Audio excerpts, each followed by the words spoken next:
Hello বন্ধুরা, আশা করছি তোমরা সবাই খুব ভালো আছো। আজকে অনেক দিন পর আবারও একটা নতুন ভিডিও নিয়ে চলে এলাম তোমাদের কাছে। আজকে একটু বেরিয়েছিলাম দাদার সাথে, খাবার আনতে যাচ্ছিলাম। আর ওয়েদারটা খুব ভালো বলে দাদা বললাম আমাকেও একটু নিয়ে চ প্লিজ। বললো ঠিক আছে চ তাহলে। তো আজকে আমি যে জায়গায় খাবারটা আনতে যাচ্ছি সেটা লোকেশন হচ্ছে ফড়িয়া পুকুরের আগের স্টপেজে, মানে গলির মধ্যে, ঠিক আছে। তো ওইখানের খাবারটা সত্যি বলতে গেলে ভালোই খেতে। আর ওখানে না খুব নানা ধরনের কম্বোস পাওয়া যায়। তো আমরা যথারীতি কম্বোটাই নিই ওখান থেকে, কারণ কম্বোটাতে আমার অন্তত পেটটা ভরে যায়।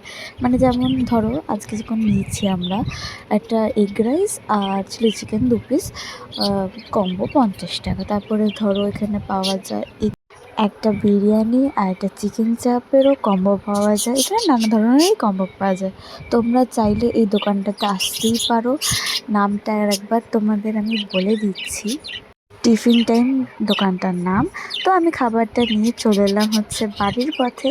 দেন আমি খেতেও বসে পড়েছিলাম এসে, কারণ খুব খিদেও পেয়েছিলো। আর সত্যি বলতে গেলে খুব ভালোই এদের কোয়ান্টিটিটাও থাকে, আর একটু গ্রেভিটা এক্সট্রা চাইলে দেয়ও এরা। তো বন্ধুরা, আমার ভিডিওটা ভালো লাগলে প্লিজ তোমরা লাইক কমেন্ট শেয়ার করবে। দেখা হবে আবার নেক্সট ভিডিওতে। চলো টাটা।